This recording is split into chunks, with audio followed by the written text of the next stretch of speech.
수고하고 무거운 짐진 자들아 다 내게로 오라. 내가 너희를 쉬게 하리라.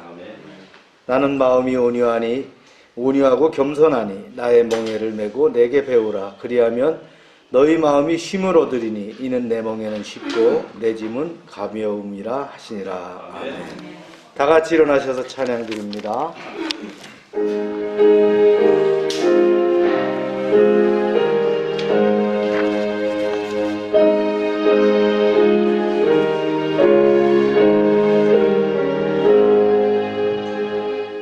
만복의 근원 하나님 온 백성 찬송 드리고 저 천사 여찬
같이 묵도하십니다.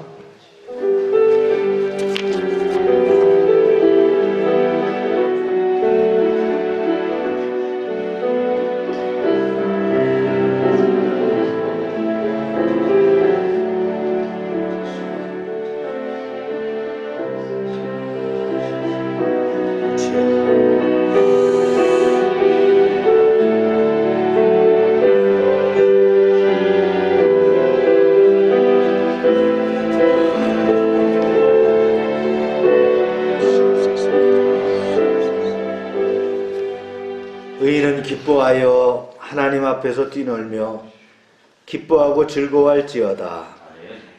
하나님께 노래하며 그의 이름을 찬양하라. 하늘을 타고 광야에 행하시던 이를 위하여 대로를 수축하라. 그의 이름은 여호와시니 그의 앞에서 뛰놀지어다. 그의 거룩한 처소에 계신 하나님은 고아의 아버지시며 과부의 재판장이시라. 하나님이 고독한 자들과 가족들과 함께 살게 하시며 갇힌 자들은 이끌어내사 형통하게 하시나 오직 거역하는 자들의 거처는 메마른 땅이로다. 아멘. 인생의 주인 되시는 하나님 아버지, 한 주간도 저희들을 사랑하여 주시고 아비가 자식을 안음과 같이 저희들을 사랑으로 베풀어 주시고 바르고 의로운 길로 인도하여 주신 은혜에 감사드립니다. 죄로 인하여 죽을 수밖에 없었던 저희들의 인생은 예수님의 십자가 공로로 인하여 보배롭게 변화되었나이다. 아무런 공로 없이 구원받은 저희들이 예수님의 은혜와 사랑을 잊지 아니하고 이렇게 예배하는 자리로 나왔습니다. 오직 믿음으로 드리는 우리의 찬양과 경배를 받아 주옵소서. 예수님의 이름으로 기원하옵나이다. 아멘.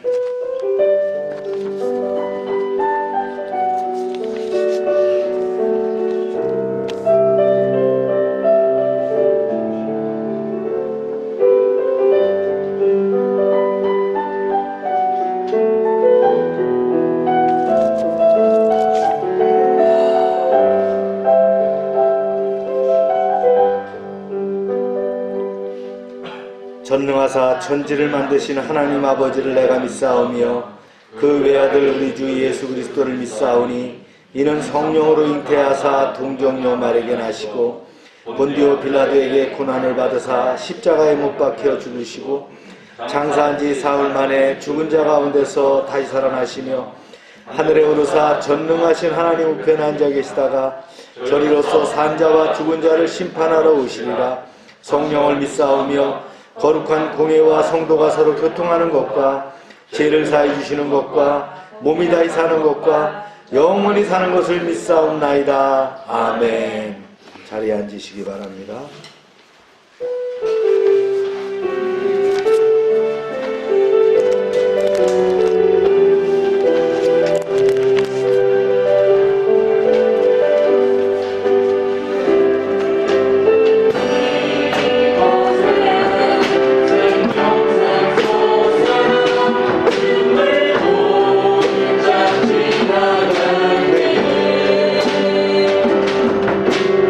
Oh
우리 주님과 함께 합심해서 기도합니다.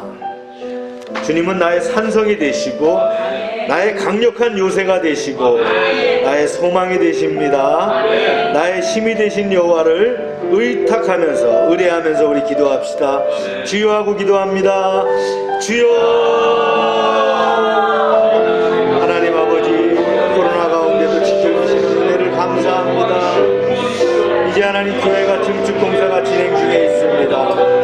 주님, 눈동자처럼 지켜주셔서 일하는 일꾼들 안전하게 하여 주시고 모든 공사가 아버지 하나님 이제 신속하게 또한 아버지 정확하게 진행될 수 있도록 지키시고 인도하여 주시옵소서.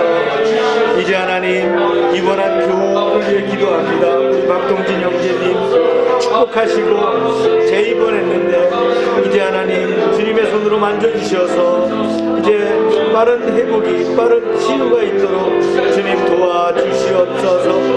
이제 하나님 성령 충만한 아버지 열방되길 원합니다. 모든 지체들 성령 충만한 가운데 이제 가정에서 삶의 현장에서 늘 승리하는 그런 사역을 이루어갈 수 있도록 주님 도와주시옵소서. 저희가 아버지 하나님 세상에서도 겸손하게 그리스도의 향기를 전하는 빛과 소금을 감당하는 그런 하나님의 자녀들 될 수 있도록 축복하여 주시옵소서. 주님 감사합니다. 주님 영광 받아 주시옵소서.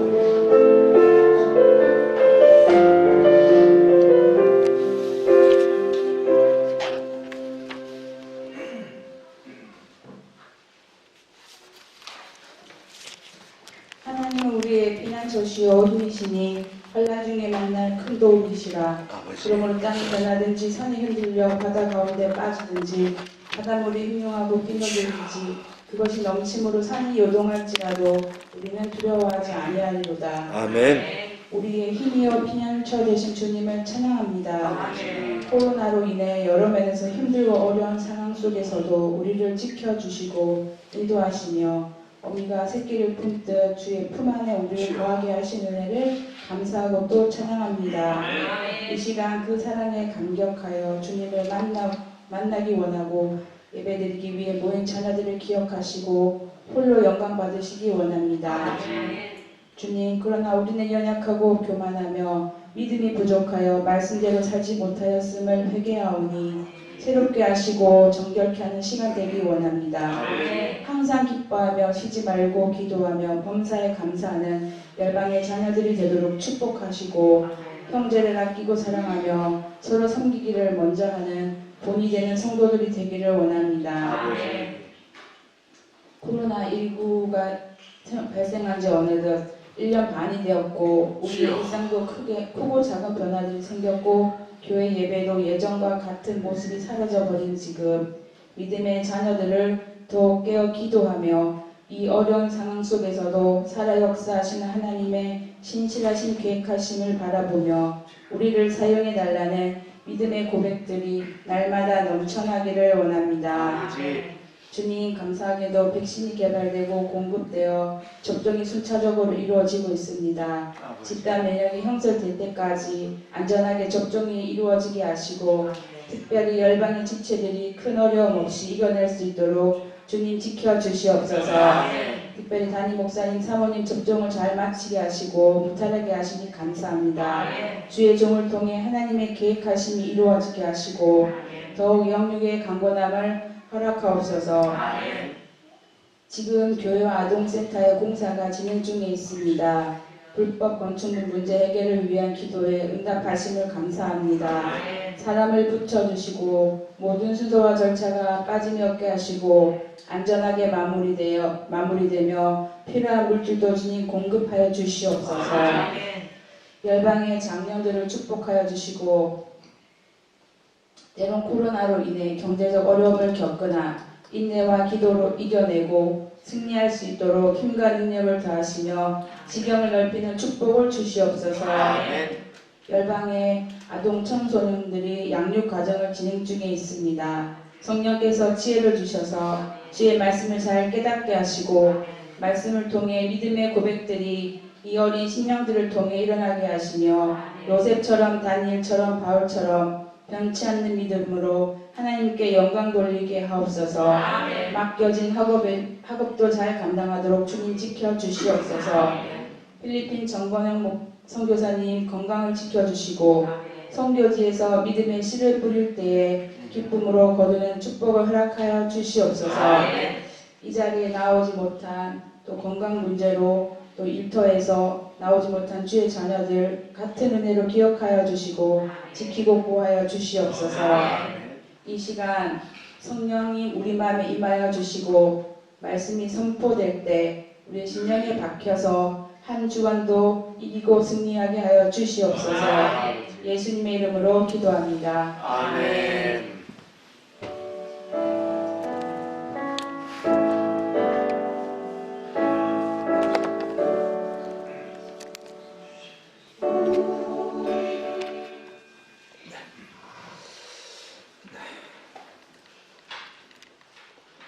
광고 시간입니다. 네.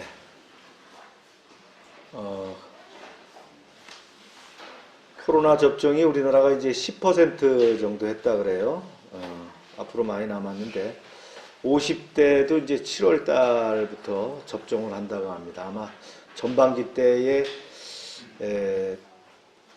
1,300만 이상 이렇게 하겠다라고 이제 나라에서 발표가 됐는데, 하여튼 백신을 빨리 맞는 게 여기서 벗어나는 길이에요. 또 우리 안 맞으신 분들도 그 놓치지 마시고 이렇게 꼭 맞춰주시기 바랍니다. 오늘은 5월 선교주일입니다. 또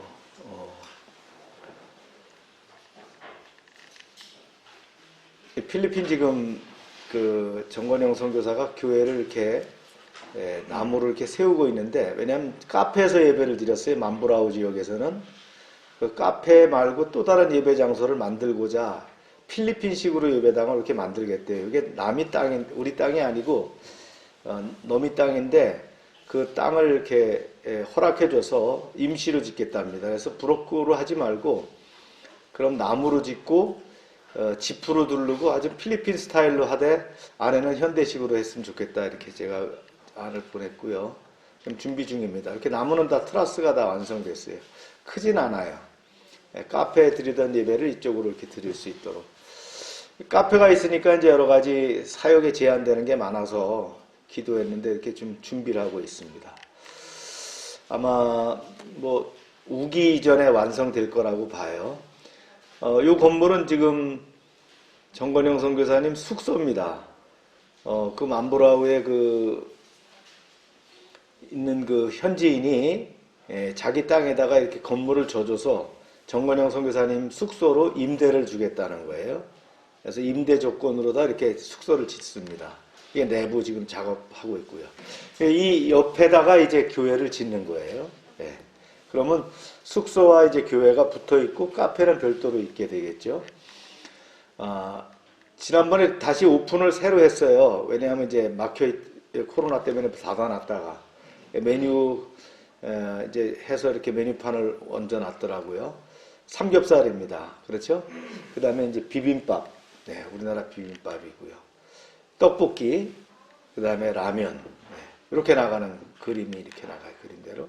잡채, 그 다음에 김치.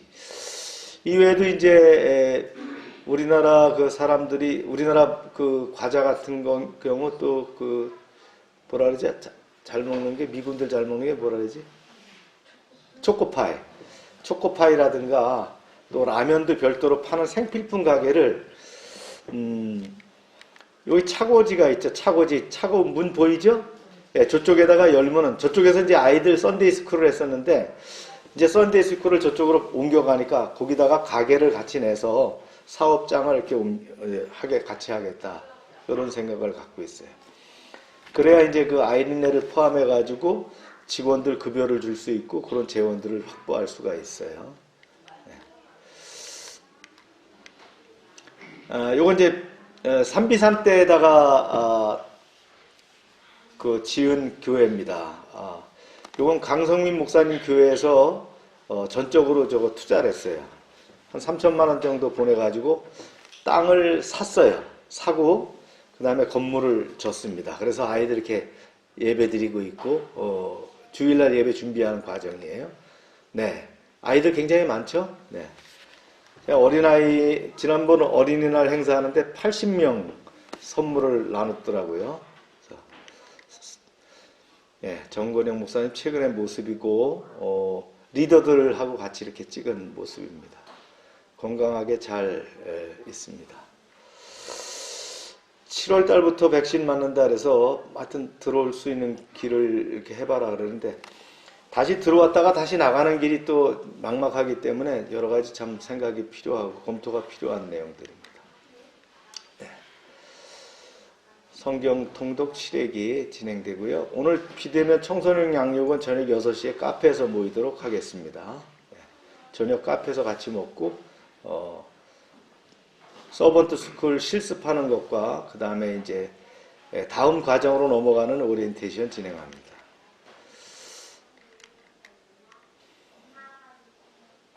네, 증축공사 지금 진행하고 있는데요. 자재들 들어오고 왔고요. 이게 보온재료입니다. 앞에 그 나무 의자 뜯어냈어요. 왜냐면 주차장을 내야 되는데 이게 공사가 주차장이 없으면 안 돼요. 허가 사항이 안 돼서 굉장히 고민을 했는데 제가 자를 갖고 한번 재봤어요. 주차장 나올까? 그랬더니 진짜 되는 거예요. 그래서 2m 곱하기 6m 주차장을 2면을 낼 수 있는데 한 면만 이번에 허가를 냈어요. 감사하게도 이 건물을 질 때 그 앞에 여백을 남겨놨던 게 이게 없으면 뭐 우리가 아무 뭐 할 수도 없는 그런 상황인데 주차장 놓을 자리 이렇게 준비하고 있고요. 앞에 뜯어냈더니 지저분합니다. 이제 공사를 좀 해야 될 것 같아요. 저기도 3층에 천막이 뜬 거 공사를 위해서 철거했습니다. 철거했고요. 네, 짐도 이렇게 쌓아놨습니다. 지금 앞에 보시는데 창문이 2개 있죠. 그 좌측에 창문을 하나 더 내야 됩니다. 왜냐하면 저희가 3층 건물로 바꿀 때에 채광 조건이 있잖아요. 그래서 이제 저걸 넣고 그 상단 부위 쭉 나가 있는 15m 이렇게 그 맨 상단 부위 15m 이렇게 쭉 연결되어 있는 담이 있죠. 그거를 전부 다 허물어야 돼요. 그래서 월요일부터 공사가 들어옵니다. 아마 이 허물은 작업들이 대공사인데 업체에서 들어와서 이걸 자르기로 했습니다. 차량을 가지고 와서 안전장치를 해가면서 아마 자를 것 같아요. 지금 아동센터도 이렇게 전부 다 짐을 바깥에 있는 것들을 다 안으로 집어넣어놨고요. 거기에 이제 이렇게 보온 재료를 증축 부분을 보온 재료를 넣었어요. 그래서 보온 재료가 전부 들어간 상태고요. 이게 주방입니다. 주방에도 보온 재료, 증축하는 부분에 보온 재료를 다 이렇게 했고 아직 도색은 안 했어요. 이런 상태로 지금 진행하고 있습니다. 영광건설에서 와서 지금 진행을 하고 있는데 다음 주 중에 어느 정도 마무리가 될 것 같으면 이제 그 정리를 좀 하고 옥상에 그 솔라를 지금 30kW짜리를 얹을 생각입니다. 그게 소요가 4,800만 원 정도 공사비가 들어가는데 그건 업체에서 요즘은 자기네가 처리를 해주고 우리한테 그 전기 비용에서 이렇게 빼가는 걸로 돼 있더라고요. 그런 시스템이 있어서 20년 프로그램으로 그걸 진행하는 건데 검토를 해서 그러면 자연적으로 이제 3층에 햇빛 가리는 천정이 그렇게 생기게 됩니다. 우리가 들어가는 비용은 없어요. 왜냐하면 우리가 이제 우리 면적이 이게 건물 면적이 한 60평방미터 돼요. 60평 정도 돼요. 그러니까 거기다가 30kW 정도를 얹을 수 있다는 거예요. 30kW 전기를 생산하는 걸로. 그러면 이제 그 업체에서 20년 동안 우리한테 약 9,600만 원을 우리한테 전기를 쓰고 남는 걸 주는 거예요. 자기네 공사비 다 제외하고. 이런 프로그램이 있더라고요. 그래서 잘 검토해서 하여튼 유익이 될 수 있도록 진행하고자 합니다. 네. 박동진 형제님이 그 화요일 날 퇴원을 했어요. 그래가지고 근데 뭐 하고 저기 뭐야 나서 퇴원한 게 아니고 회사가 바빠서 퇴원을 해서 이제 사무실에서 기거하면서 이제 일을 하려고 하는데 염증이 생겨가지고 다시 입원했습니다. 어제 그제 다시 입원해갖고 아마 월요일 날 다시 그 진단을 해서 수술을 해야 되나 어떻게 해야 되나 이제 걱정인데 여러분 기도해 주셔서 수술 안 하고 잘 맞췄으면 좋겠는데 상황을 봐야 될 것 같아요.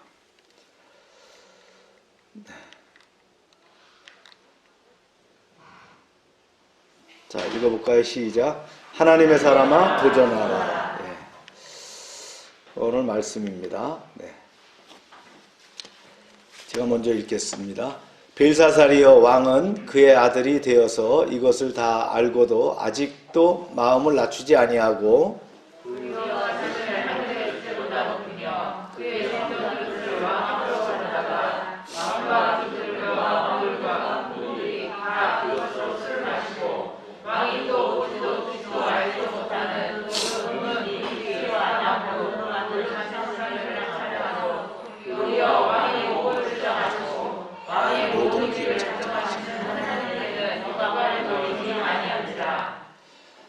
이러므로 그의 앞에서 이 손가락에 나와서 이 글을 기록하였나이다.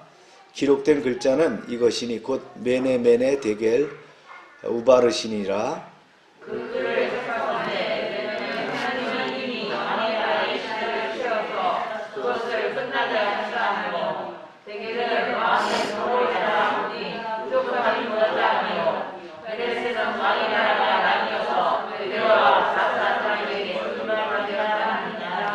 아멘. 말씀을 위해 기도합니다. 하나님 감사합니다. 다니엘서 5장 두 번째 시간을 맞습니다. 저희가 말씀을 통해서 하나님의 능하신 능력을 다시 한번 알게 하시고 하나님의 이제 위대하심과 또 하나님의 크신 은총 가운데 저희가 겸손하게 나아가는 귀한 시간 되게 역사하여 주시옵소서. 예수님의 이름으로 기도합니다. 아멘.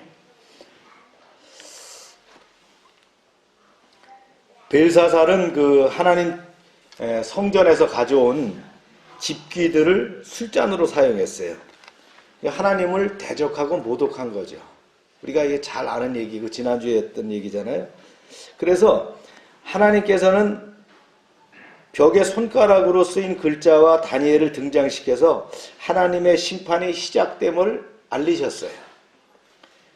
모든 사람은 다들 그랬죠. 빨리 그 다니엘이 그 글자를 좀 해석해 줬으면 좋겠다 이렇게 바랬어요. 그러나 다니엘은 해석에 앞서서 자기 가슴 속에 있었던 그 메시지를 토해냅니다.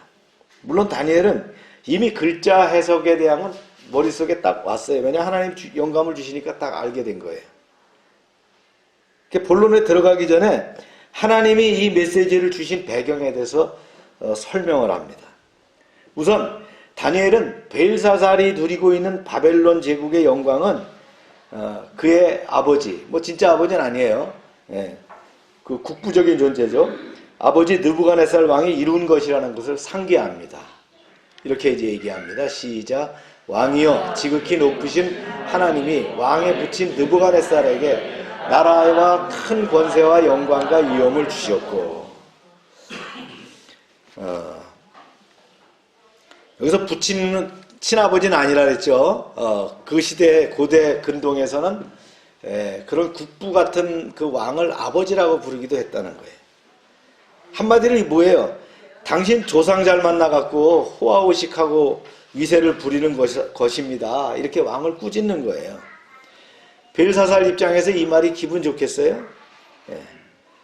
이어서 이제 다니엘은 위대한 느부갓네살 왕의 업적도 자신의 힘으로 된 것이 아니라 하나님의 선물이라는 걸 강조합니다. 그래서 지극히 높으신 하나님, 그리고 큰 권세와 영광과 위엄을 주셨다 이렇게 얘기를 합니다.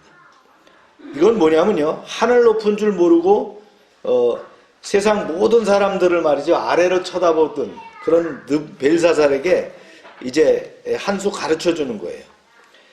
모든 바벨론인에게 있어서 신화적인 존재인 존경하는 느부갓네살보다도 훨씬 더 높은 존재가 있다는 거죠. 그게 누구예요? 바로 하나님이 계시다라는 걸 일깨워주는 겁니다. 계속해서 느부갓네살 이야기를 이렇게 합니다. 시작. 그에게 큰 권세를 주셨으므로 백성들과 나라들과 언어가 다른 모든 사람들이 그의 앞에서 떨며 두려워하였으며 그는 임의로 죽이고 임의로 살리며 임의로 높이고 임의로 낮추었더니 하나님이 느부갓네살에게 허락하신 권세는 지대합니다. 거대한 제국 곳곳에 산천초목도 벌벌 떨 정도였어요. 진짜 우는 아이도 울음을 뚝 칠 정도였어요. 그래서 느부갓네살은 눈에 보이는 게 없었어요. 임의로, 이게 뭡니까? 자기 하고 싶은 대로요. 이 구절이 몇 번 나와요? 4번이나 반복되고 있잖아요. 이렇게 자기 하고 싶은 대로 했다는 거예요. 이것이 바로 뭐예요? 교만한 사람의 특징이에요. 이런 사람은 다른 이들이 자기 비율을 맞춰야만 하고 세상이 자기 중심으로 돌아가야만 속이 풀려요. 느부갓네살 왕 또한 교만했잖아요. 그래서 하나님께서 그에게 대단한 권세를 주셨지만 그것도 모르고 마치 자기가 신이 된 것처럼 무소불위의 권력을 마음대로 휘둘렀다는 거예요. 임의로란 단어가 거듭 반복된 것은 뭐예요? 교만한 그 왕의 모습을 그대로 나타낸 것이다. 다니엘은 느부갓네살의 두 번째 꿈이 현실화된 것을 이야기합니다. 보세요. 예. 그가 마음이 높아지며 뜻이 완악하여 교만을 행함으로 그의 왕위가 폐한바되고 그의 영광을 빼앗기고 사람 중에 쫓겨나서 그의 마음이 들짐승 마음과 같았고 또 들나귀와 함께 살며 소처럼 풀을 먹으며 그의 몸이 하늘 이슬에 젖었으며 지극히 높으신 하나님이 사람 나라를 다스리시며 자기 뜻대로 누구든지 그 자리에 세우신 줄을 알기를 이르렀나이다. 느부갓네살 왕이 위대한 왕이지만 하나님은 그 마음에 가득 찬 교만을 싫어했다 그런 얘기예요. 그가 자기 모습을 닮은 거대한 신상을 세워놓고 어떻게 했어요? 사람들에게 절하지 않으면 풀못불에 던지겠다 그랬어요. 이렇게 협박할 때 이미 하나님께서는 어떻게 했습니까? 사드락과 메삭과 아벳느고를 통해서 경고를 하셨죠. 그러나 잠시뿐이에요. 세월이 흐르면서 그 마음은 다시 교만으로 가득 찼어요. 그래서 하나님께서는 경고가 아닌 어떻게 합니까? 강도 높은 징계 채찍을 때리신 거예요. 왕위를 폐해버렸어요. 그 영광도 뺏어버렸어요. 권세를 주시는 분도 거두어가시는 분도 하나님이시잖아요. 느부갓네살이 세상적으로 실정을 해서 권세를 잃은 게 아니에요. 교만했기 때문에 하나님이 권세를 잠시 거두어 두셨단 말이에요. 하나님께서는 교만의 죄를 가장 싫어하십니다. 예수님을 믿는 데 있어서 가장 걸림돌이 된 게 뭐예요? 바로 교만이었다는 거예요. 믿는 사람에게 있어서 믿음이 자라지 못하게 하거나 병들게 하는 것이 바로 뭐예요? 그 죄가 어떤 죄냐? 바로 교만의 죄다. 아담과 하와가 최초로 죄를 범할 때 그들의 눈이 밝아져서 누구처럼 되고 싶어 했어요? 하나님처럼 되고 싶어 했잖아요. 이게 교만입니다. 이로 인해서 죄가 세상에 들어오고 인간은 죄의 노예가 되고요. 사단의 인질이 되고 말았잖아요. 하나님의 천사장이면서 자기도 하나님의 자리에 오르고 싶어 했던 루시퍼. 교만의 죄로 천국에서 쫓겨나고요. 이로써 사단의 출현이 이루어지게 됐다는 거예요. 그래서 하나님께서는 교만을 제일 미워합니다. 교만이 극에 달하는 순간부터 어떻게 해요? 하나님의 심판은 예외 없이 임하기 시작한다는 거예요. 잠언에 보면 이렇게 명시했어요. 시작. 교만은 패망의 선봉이요 거만한 마음은 넘어짐의 앞잡이니라. 여러분, 우리한테 스스로의 교만이 있는가 한번 돌아봐야 돼요. 나는 어떤 부분에 교만이 있지? 그 교만은 하나님이 결코 좋아하지 않으신다는 거예요. 느부갓네살 같은 왕도 그 교만이 그 왕과 같은 그런 권세가 있었지만 하나님 그거 인정하지 않으셨잖아요. 그래서 어떻게 3년 반 동안 완전히 미치고 아이가 되도록 했잖아요. 느부갓네살이 이제 권좌에 내려와 갖고 3년 반 동안 들판에서 말이죠, 짐승처럼 풀을 뜯어먹고 그 쇠사슬에 묶여 있는 그런 상황을 했어요. 그래서 다 잃어버리고 난 다음에 진짜 아주 무기력한 존재가 되고 나니까 뭘 알게 됐어요? 아, 하나님께서 나를 붙잡아 쓰셨구나라는 걸 깨달아 알게 됐다는 거예요. 그래서 권력을 잡는 것도 인간의 노력으로 되는 것이 아니라 하나님의 섭리라는 것을 알게 되었어요. 예. 결국 느부갓네살이요, 이제 위대한 역사의 드라마의 감독이신 하나님이 세우신 많은 배우 중에 내가 한 사람이었다. 그냥 내가 한 배역을 맡았을 뿐이라는 걸 깨닫게 됐다는 거예요. 여러분, 우리가 이걸 깨달아야 됩니다. 예. 눈에 보이는 권력자가 힘을 가졌기 때문에 그에게 아부해야 한다고 생각하는 많은 사람이 있어요. 그러나 이게 잘못된 생각이잖아요. 다니엘 보니까 어때요? 그는 최고위직에 수십 년이 넘게 있었지만 결코 눈에 보이는 권력자에게 아부하지 않았어요. 오직 하나님에게만 의지하고 하나님의 눈에만 하나님 눈만 의식하면서 살았다는 거예요. 그랬더니 어떻게 해요? 세상의 모든 권력자들이 그를 함부로 대하지 못하더라는 거예요. 아멘입니까? 네. 여호사밧 왕이 이제 아람과 전쟁하기 전에 이렇게 기도를 합니다. 시작. 이르되 우리 조상들의 하나님 여호와여, 주는 하늘에서 하나님이시니이다. 다시 하나님이 아니시니까, 이게 질문이에요. 이방 사람들의 모든 나라를 다스리지 아니하시나이까. 주의 손에 권세와 능력이 있사오니 능히 주와 맞설 사람이 없나이다. 이렇게 고백을 합니다. 그랬더니 하나님께서 힘을 주셔가지고 그에게 힘을 주시고 하나님이 직접 앞서 나가서 아람 군대를 물리치셔요. 하나님께서는 징계의 기간을 통해서 느부갓네살의 교만한 마음을 산산히 깨뜨려 버리셨어요. 그리고는 그가 완전히 회개했을 때 그의 권세를 다시 회복시켜줬다는 거죠. 하나님께서는 느부갓네살에게 내리신 징계와 달리 벨사살에게는 어떻게 해요? 바로 망하도록 선고를 주셨어요. 느부갓네살에게는 다시 세컨 찬스를 주셨는데 벨사살은 그게 없어요. 그냥 끝났다라는 거예요. 결국 하나님을 모독한 초대형의 술잔치가 말이죠, 그 바벨론을 끝장이 됐고요, 벨사살이 인생의 끝이 되었다라는 거예요. 회개할 시간도 주지 않으셨어요. 즉시 멸망의 칼이 내려치셨다는 거예요. 왜 그랬을까요? 그 이유는 여기 있어요. 시작. 벨사살 왕은 그의 아들이 되어서 이것을 다 알고도 아직도 마음을 낮추지 아니하고.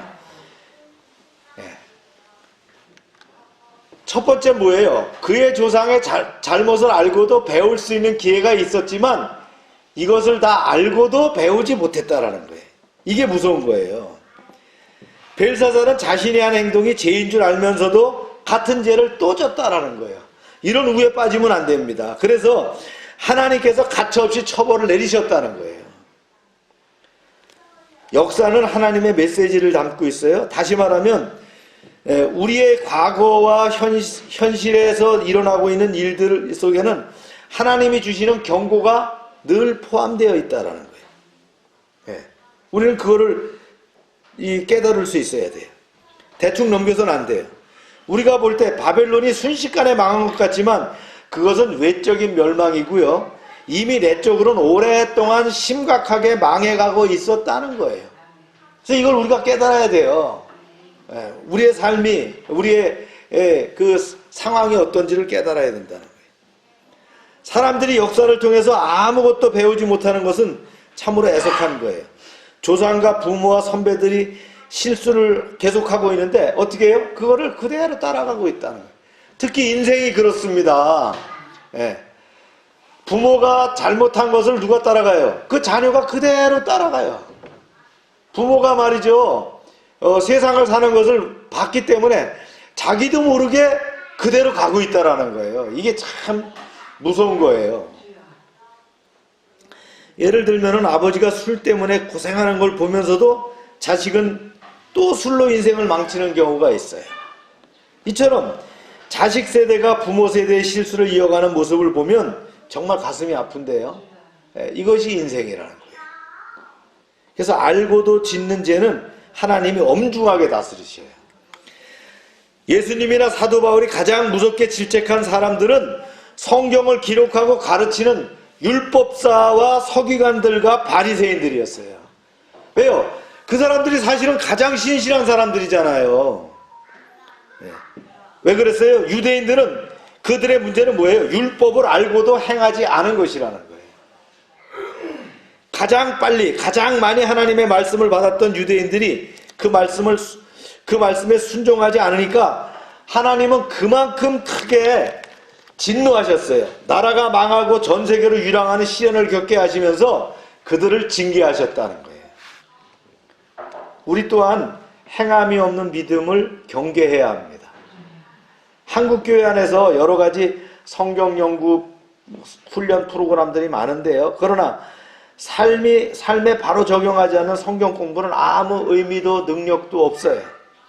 성경 공부만 많이 하고 성경 순종은 많이 하지 않는 것은 회개해야 하고 조심해야 될 부분이라는 거예요. 이제 두 번째, 그 벨사살에게 이제 경고하는 내용이 나오죠. 이런 내용입니다. 보세요. 시작. 도리어 자신을 하늘의 주제보다 높이며 그의 성전 그릇을 왕 앞에서 가져다가 왕과 귀족들과 왕후들과 후궁들이 다 이것을 술 마시고 왕이 또 보지도 듣지도 알지도 못하는 금, 은, 구리, 새와 나무, 돌로 만든 신상을 찬양하고 도리어 왕의 호흡을 주장하시고 왕의 모든 길을 작정하시는 하나님께는 영광을 돌리지 아니한지라. 이 두 번째가 뭐예요? 하나님의 자리에 자신이 올라 앉았다 그런 얘기예요. 조심해야 됩니다. 벨사살은 여호와 성전의 그릇을 가져다가 말이죠. 그걸로 지가 술을 마셨어요. 그리고는 거기서 우상들을 찬양했어요. 하나님께 영광을 돌리긴커녕 모독했어요. 특히 그는 하나님의 성전 그릇을 가져와서 음탕한 술잔치의 술잔으로 사용해서 이게 하나님에게 얼마나 욕된 일이냐는 거예요. 무서운 죄를 저질렀다는 거예요. 하나님의 자리로 올라가려고 하는 그 교만의 극치였다는 거죠. 하나님을 반역하고 하나님을 우습게 여길 뿐만 아니라 함부로 대하는 것은 뭐에서 나왔어요? 바로 교만에서 나왔다는 거예요. 이게 술 한 잔 먹으니까 배는 게 없는 거예요. 그러니까. 술 조심해야 됩니다. 술 한 잔 먹으니까 뭐 의대생이고 뭐고 다 소용없잖아요. 그래 온 나라가 시끄럽게 하고 말이죠. 누가 범인이냐 그렇게 되고 참 웃기는 그런 시츄에이션을 만들고 있다. 교만은 자신을 높이는 거예요. 자신의 문제에만 관심을 갖는 것, 자신과 가족들이 잘 되는 것에만 신경 쓰는 것, 돈과 시간과 정성을 그것에만 투자하는 것, 즉 내 생각과 시간과 돈과 땀을 가장 많이 앗아가는 것이 뭐예요? 나라는 신이잖아요. 세상 사람들이 가장 많이 섬기는 신이 누구예요? 자기 자신이래요. 다른 신이 아니에요. 자기 자신. 그래서 교만은 자기 자신을 신으로 섬기는 거예요. 뉴에이지나 사탄교회에서 그렇게 얘기합니다. 너의 구원자는 내 자신이다. 그게 바로 뭐예요? 내 주먹을 믿는다 이거예요. 신은 내 안에 있는 어떤 기와 같다. 이렇게. 그래서 내가 신이에요. 내 기가, 내 운이 말이죠. 세상을 움직인다는 거예요. 이게 바로 자기 자신을 믿는 신이에요. 그래서요, 결론적으로 다니엘은 벨사살이 죽은 우상들을 찬양하면서 살아계신 하나님께 영광을 돌리지 않는 것이 가장 무서운 죄라고 얘기했다는 거예요. 이걸 지적했어요. 그래서 인생이란 삶의 중심에 나를 놓느냐 하나님을 놓느냐 하는 끊임없는 싸움입니다. 우리는 항상 우리 자신의 무대 중앙에 서서 영광받기를 원합니다. 그러나 믿음의 삶은 그런 못된 자기중심부를 버리고 어떻게 해요? 하나님을 내 삶의 주인으로 모시는 거예요. 주일이라는 건 뭐예요? 이 일요일, 썬데이는 어떤 날이에요? 주일입니다. 그렇죠? 주의 날이 되게 하는 거예요. 내 인생이 늘 주님 중심이 된다 그러면 하나님께서 우리의 인생을 책임져 주실 것이다. 할렐루야. 벨사살은 자기의 자존심, 자신의 권력을 과시하기 위해서 먹고 마셨어요. 그들이 먹고 마셔야 할 진정한 이유는 뭐예요? 하나님의 영광을 위해서 했어야 되는데 어떻게 했어요? 자신들의 영광을 위해서 했다는 거예요. 그래서 징계를 받는 거예요. 교만의 극을 달리면서 그 잔치는 결국 어떻게 해요? 멸망을 부르고 말았다는 거예요. 사도 바울은 이렇게 강조합니다. 시작. 그런즉 너희가 먹든지 마시든지 무엇을 하든지 다 하나님의 영광을 위해서 하라. 우리는 무엇을 위해서 먹고 마시고 직장에서 일을 해야 하는가? 바로 하나님의 영광을 위해서라는 거예요. 사실 이걸 망각하고 말이죠. 자기 자신을 위해서 먹고 마시고 욕심을 낼 때, 그리고 그 과정에서 하나님을 무시하고 우습게 여길 때 어떻게 합니까? 하나님은 징계를 내리시는 거예요. 조심해야 될 부분이에요. 벨사살을 이렇게 경고했죠. 이러므로 그의 앞에서 이 손가락이 나와서 이 글을 기록하였나이다. 그래서 이러므로가 굉장히 중요한데요. 왜냐하면 이런 이유로 앞으로 일어날 일들이 벌어지는 것이 당연하다, 이 뜻이에요. 만약 이런 맥락을 모르고 벽에 쓴 글자에 대해서만 들었다면 왕은 금방 이해하기 어려웠을 거예요. 그래서 다니엘은 갑자기 하나님의 손가락이 왕궁벽에 나타나서 글씨를 쓰게 되었는지에 대해서 배경을 설명했다는 거예요. 이제부터 내가 이 글자를 해석해 줄 터인데 결코 당신이 듣고 싶지 않은 그런 무서운 얘기일 거야. 이 글자는 당신에게 떨어질 하나님의 심판에 관한 메시지다. 그러나 이 일은 당신이 지금까지 하나님 앞에 쌓아온 교만의 죄로 인한 그 결과라는 것을 알아야 된다. 이렇게 얘기했다는 거예요. 다니엘이 누구예요? 15살에 바벨론의 포로로 끌려와서 팔순의 노인이 됐어요. 바벨론 권력의 심장부에서 평생을 지냈어요. 그렇지만 그는 타락해가는 바벨론 문화에 물들지 않았어요. 만약 그가 그들과 똑같이 돈과 권력에 욕심을 내고 흥청망청 살았다면 오늘 말이죠, 1000명이 넘는 바벨론의 고위층들과 그 왕 앞에서 그들을 함부로 꾸짖을 수가 없었을 거예요. 어둠의 편이 되어버리면요, 어둠을 밝힐 수가 없어요. 우리가 세상을 변화시키려면 세상 속에 살아도 세상에 물들지 않아야 된다는 거예요. 네. 그것이 바로 성도의 삶이라는 거예요. 네. 이처럼 영적 권위는 말이 아니라 어떻게 해요? 삶으로 드러낼 수 있어야 된다. 네. 말로만이 아니에요. 예수님이 바리새인들과 서기관들 왜 미워했어요? 네. 말로만 한다는 거예요. 진짜는 아니고요. 다니엘은 항상 기도하는 사람이었기 때문에 하나님의 눈으로 바벨론의 정서를 늘 관망했습니다. 사람들은 겉으로 보는 뉴스만 보고 세상을 판단하지만 하나님의 사람 어떻게 해요? 거기에 담긴 영적 의미를 읽을 수 있어야 됩니다. 그래서 다니엘은 이미 복잡한 국제정치 속에서 신흥강대국 메디와 페르시아가 발흥하고요, 느부갓네살 사망 이후에 기울어져가는 그 바벨론의 국운을 읽고 있었다는 거예요, 이미. 그리고 바벨론 왕들의 교만으로 인한 하나님의 심판의 때가 가까워오고 있음을 알고 있었다는 거예요. 그가 즉흥적으로 내뱉은 말이 아니었어요. 오랜 세월 묵상하고 기도하면서 생각을 하나님의 시각으로 바라보면서 가슴에 담아놓았던 말을 하고 있는 거예요. 우리도 아무 생각 없이 세상을 살아서는 안 됩니다. 그래서 기도하며 하나님의 뜻을 계속해서 분별해야 됩니다. 그래서 말씀과 기도가 늘 필요하다는 거예요. 세상은요, 엄청난 속도로 변해가고 있잖아요. 네. 이런 이 아주 가속도가 붙은 이 세상을 살아가면서 이길 수 있는 것은 뭐예요? 우리가 하나님 앞에 말씀과 기도로 나아가고요, 하나님께 초점을 맞추는 거예요. 그러면 모든 것들을 하나님을 통해서 말이죠, 우리가 알게 하실 뿐만 아니라 바르게 설 수 있는 그 포지션을 만들어 주신다는 거예요. 아멘입니까?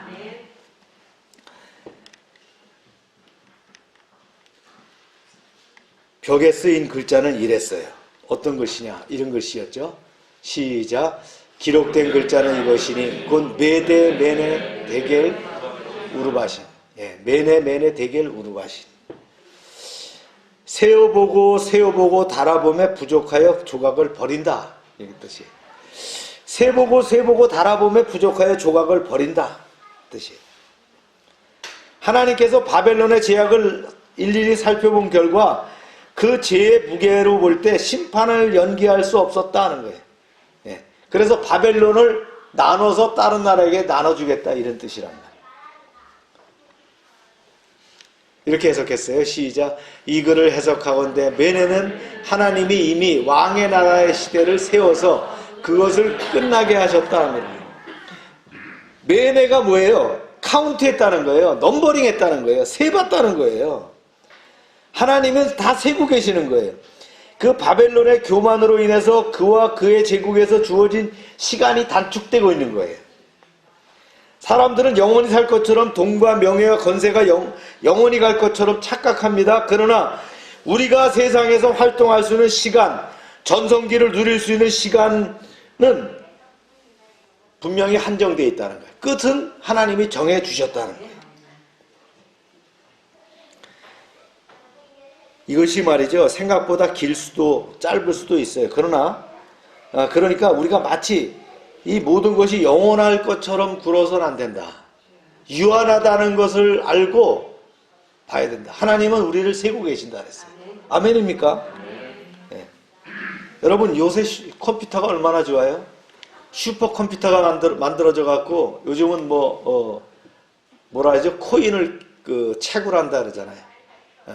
그래서 비트코인이다 무슨 알트코인이다 코인을 채굴하는 게 뭘로 해요? 컴퓨터로 하는 거예요. 예. 그런 그 컴퓨터를 캐는 그 채굴하는 그 코인이 뭐예요? 가치를 바꿀 수 없는 즉 IT의 금과 같은 존재를 캔단 말이죠. 그런데요, 이 하나님 나라에는 이런 컴퓨터는 말이죠, 아이를 장난감 수준도 안 된다. 엄청난 슈퍼컴퓨터가 있어서 우리를 다 지켜보고 어떻게 해요? 우리를 카운트하고 있다. 우리의 인생을. 아멘입니까? 분명히 이렇게 나와 있잖아요. 메네 데겔 우르바신. 메네 카운트하고 있다는 거예요. 넘버링하고 있다는 거예요. 이게 다 기록되고 있다는 거예요. 또 그 다음에요. 시작. 데겔은 왕의 저울에 달아서 보니 부족함이 보였다 합니다. 하나님께서 우리 인생의 무게를 하나님의 저울로 달아보고 계시더라는 거예요. 즉 우리의 인생은 하나님이 원하시는 무게만큼 나가야 되는 거예요. 그런데 벨사살은 한참 부족하더라는 거예요. 의와 겸손의 무게는 부족한데 교만의 무게는 너무 무겁더라는 거예요. 그래서 심판을 연기할 수 없게 되었다는 거예요. 인생에서 길이보다는 중요한 것이 뭐예요? 무게라는 거예요. 그래 짧고 굵게라는 말도 있잖아요. 언제나 하나님께서는 우리의 날들을 재어보고 계셔요. 그 시간은 지나가는 게 아니고 하나님 앞에서 남김없이 차곡차곡 쌓여가고 있더라는 거예요. 단순히 오래 살았다는 게 중요한 게 아니라는 거예요. 그 시간에 얼마나 하나님과 깊이 교제했고 그분의 뜻에 순종했고 하나님 나라의 확장에 기여했고 하나님의 마음을 기쁘게 해드렸는가가 중요하다는 거예요. 이것이 하나님께서 재어보시는 영적인 무게라는 거예요. 보세요. 또 시작. 베레스는 왕의 나라가 나뉘어서 메대와 바사 사람들에게 준바되었다 하니 이에 벨사살이 명하여 그들이 다니엘에게 자색 옷을 입히게 하며 금사슬을 그의 목에 걸어주고 그를 위하여 조서를 내려 나라의 셋째 통치자로 삼으니라. 베레스는 그랬는데 베레스는 뭐냐면요, 히브리어로는 페레스예요. 그래서 이게 복수가 된 파르신인데 이 파르신을 한국말로 음역하다 보니까 뭐가 됐어요? 바르신이 됐어요. 우는 뭐예요? 또 그리고란 뜻이에요. 그러니까 우 바르신, 예. 그리고 바르신, 예. 페레스 이 뜻입니다. 즉 뭐냐? 빼앗은 것을 나눠준다는 거예요. 이제 바벨론 시대가 가고 신흥국가 메데 페르시아 시대가 왔다는 거예요. 권력은 항상 이동한다고 생각하지만 그게 아니라 권력은 하나님이 이동시키신다는 거예요. 예. 옛날에 유명한 미래학자가 쓴 게 있었죠. 파워시프트란 권력의 이동이라는 게 있었는데 이 파워시프트는 하나님이 관장하고 계신다라는 거예요. 우리가 내년 3월 9일에 대선이 있지만 이 권력의 이동은 누가 하신다고요? 하나님이 하신다는 거예요. 그 어떤 조직도 좋은 자리에 오래 앉아 있으면 타락하기 마련입니다. 절대 권력은 타락합니다. 모든 나라 조직이 처음 시작할 때는 신선하고 겸손하고 깨끗하게 시작하지만 조금 지나면 어떻게 해요? 내부로부터 그리고 위로부터 타락하는 거예요. 그래서 하나님께서는 세상의 권력을 계속해서 이동시키신다는 거예요.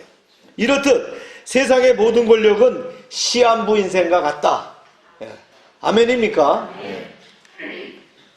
바벨론의 영화가 끝나갑니다. 하나님의 심판이 정말 무섭고 빠르게 들이닥쳤어요. 보세요, 말씀을. 시작. 그날 밤에 갈대아 왕 벨사살이 죽음을 당하였고, 술자리가 한창 진행됐을 때 저녁 시간이었는데요. 그런데 그날 밤에 벨사살의 죽음을 당했다라고 했어요. 이는 다니엘이 예언한 때로부터 몇 시간 뒤에 죽었다 이 뜻이에요. 벨사살의 죽음에 대해서는 왕궁으로 침입해 들어온 페르시아군에 죽었다기도 하고 그 전에 이미 페르시아 편에선 측근들의 손에 암살당했다고도 합니다. 그러나 확실한 것은 벨사살이 그날 저녁에 술자리를 열고 다시는 떠오르는 태양을 보지 못했다는 거예요. 인생이 이렇죠. 야고보서에 이렇게 기록했어요. 시작. 내일의 일을 너희가 알지 못하는도다. 너희 생명이 무엇이냐? 너희는 잠깐 보이다가 없어지는 안개니라. 여러분, 안개 같은 거예요. 우리가 인생이. 하나님의 심판은 서서히 오는 게 아니라 갑자기 벼락같이 임합니다. 홍수 때 본물이 터지면 어떻게 돼요? 정신 차릴 새 없이 말이죠. 급하게 몰려들잖아요.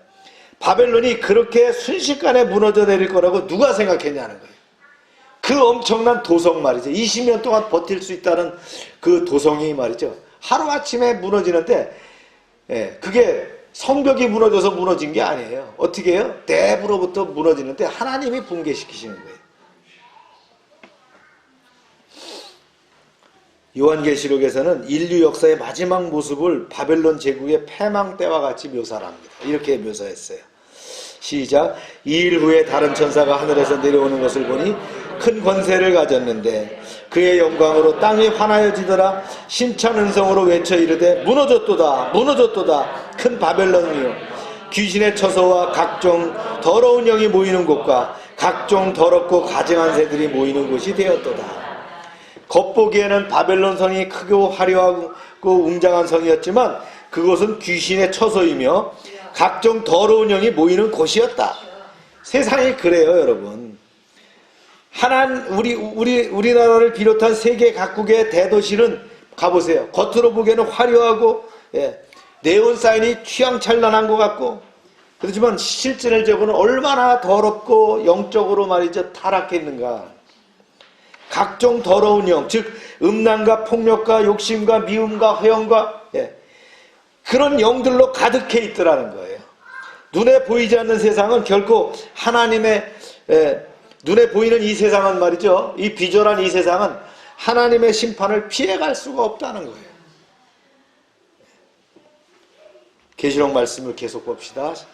시작. 그가 얼마나 자기를 영화롭게 하였으며 사치하였던지 그만큼 고통과 애통함으로 갚아주라. 그가 마음에 말하기를 나는 여왕으로 앉은 자여 과부가 아니라 결단코 애통함을 당하지 아니하리라 하니 그러므로 하루 동안에 그 재앙들을 이루리니 곧 사망과 애통함과 흉년이라. 그가 또한 불에 살찌니 그를 심판하시는 주 하나님은 강하신 자이십니다. 바벨론 제국의 하나님의 심판이 순식간에 임하면서 망하게 됩니다. 이는 말이죠. 노아 홍수 때도 그랬어요. 오랜 시간에 기다렸지만 홍수가 올 때는 삽시간에 왔잖아요. 그죠? 그리고 이 세상의 마지막 최후의 심판 때도 그럴 것이다 라고 성경은 말합니다. 그래서 성경은 말하죠. 두 사람이 함께 맷돌질을 하지만 한 사람은 데려가고 한 사람은 버려둠을 당한다. 어느 날 어느 순간에 하나님의 심판이 임할지 모릅니다. 여러분 내일 다음 주 여러분 어떻게 될지 아시나요? 마지막 시대를 살고 있는 우리는 빛의 자녀로 깨어서 살아가기를 바랍니다. 기도합시다. 참 좋으신 하나님, 오늘은 5월 마지막 주일로 다니엘서 5장 두 번째 말씀을 가지고 나누게 하심을 감사합니다. 80대 노인이 된 다니엘은 성전의 그릇을 술잔으로 사용하여 하나님의 징계 처분을 받은 벨사살 왕에게 느부갓네살의 신뢰를 들어서 하나님이 살아서 역사하심을 일깨웠습니다. 교만한 벨사살은 조상들의 잘못을 보고 배울 수 있는 기회가 있었지만 알고도 배우지 않았습니다. 또한 하나님의 자리에 자신이 올라서려는 불경을 저질렀습니다. 우상을 찬양하며 살아계신 하나님을 무시하는 죄를 저질러 당일에 죽고 나라가 망하는 저주를 받았습니다. 우리를 세시고 달아보고 나누시는 하나님을 기억하는 경건한 믿음을 저희에게 주시옵소서. 하나님의 심판은 서서히 오는 게 아니라 벼락같이 온다는 사실을 우리가 알고 늘 깨어 겸손하게 살게 하여 주시옵소서. 5월 가정의 달을 보내며 얼마나 가족을 사랑하며 이웃을 돌보며 믿음의 도리를 다했는지를 돌아보는 시간을 가지게 하시고 코로나 팬데믹 가운데 안전하게 지켜주시고 빨리 이 고통에서 벗어나게 하여 주시옵소서. 병원에 입원한 박동진 형제님 지켜주시고 회복이 빨리 이루어지게 하여 주시옵소서. 6월을 맞이합니다. 연초에 세운 그 목표들을 돌아보게 하시고 도전하는 자세를 견지하고 전반기 수확을 얻는 한 달이 되게 하여 주시옵소서. 예수님의 이름으로 기도합니다. 아멘. 다 같이 일어나셔서 547장 찬송하면서 예배를 마칩니다.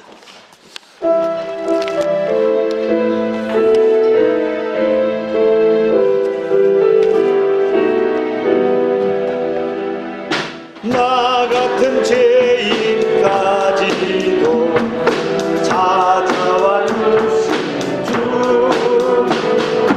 한국하는 선본이죠. 마음은 엽니다.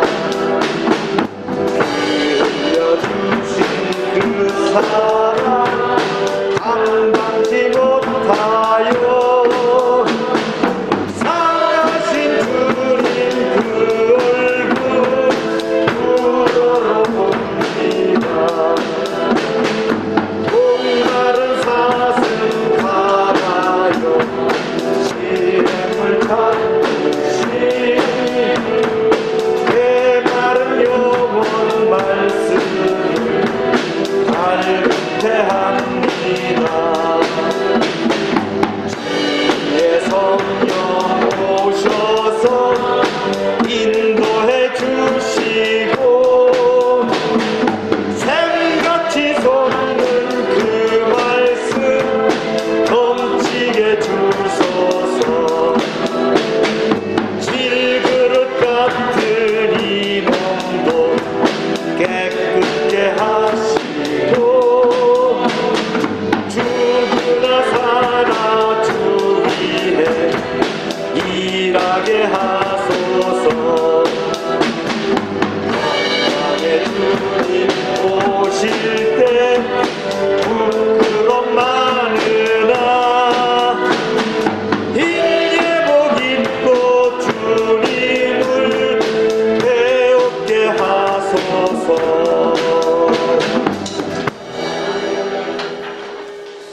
날마다 넘치게 하시는 아버지 하나님, 그 은혜에 감사드리며 저희에게 주신 물질을 이제 구별하여 하나님께 드립니다. 약속대로 11조를 드릴 때에 저들의 가정과 사업장에 복이 쌓을 곳이 없도록 채워 주시옵소서. 시와 양식으로 구별해서 주정원금, 감사원금, 약정원금을 드립니다. 100배로 응답하여 주시옵소서. 하나님 말씀을 삼가 듣고 그 모든 명령을 지켜 행하는 백성들을 축복하사 세계 모든 민족 위에 뛰어나게 하여 주시옵소서. 하나님의 말씀에 순종하면 모든 복이 우리에게 미칠 줄로 믿습니다. 성읍에서도 복을 받게 하시고 들에서도 복을 받게 하시며 몸의 소생과 토지의 소산과 짐승의 새끼와 우양의 새끼가 복을 받으며 광주리와 떡반죽 그릇이 복을 받으며 들어와도 복을 받고 나가도 복을 받으며 대적이 일어나 우리를 치료할지라도 여호와께서 그들을 패하게 하시고 그들이 한 길로 왔지만 7길로 도망가게 하여 주시옵소서. 하나님께서 우리를 위하여 하늘의 아름다운 보고를 열어사 우리의 땅에 때를 따라 비가 내리게 하시고 우리의 손으로 하는 모든 일에 복을 주셔서 많은 사람들에게 구워지며 나누게 하시고 머리가 되고 꼬리가 되지 않게 하시며 위에만 있게 하시고 아래에 있지 않게 하여 주시옵소서. 저희가 드린 이 물질 하나님이라는 데 귀하게 쓰여지게 하시고 쓰이는 곳마다 하나님의 영광과 역사하심이 드러나게 하여 주시옵소서. 이제는 우리 주 예수 그리스도의 은혜와 하나님 아버지의 크신 사랑과 성령의 교통하심이 지금부터 영원토록 함께 하시기를 축원하옵나이다. 아멘.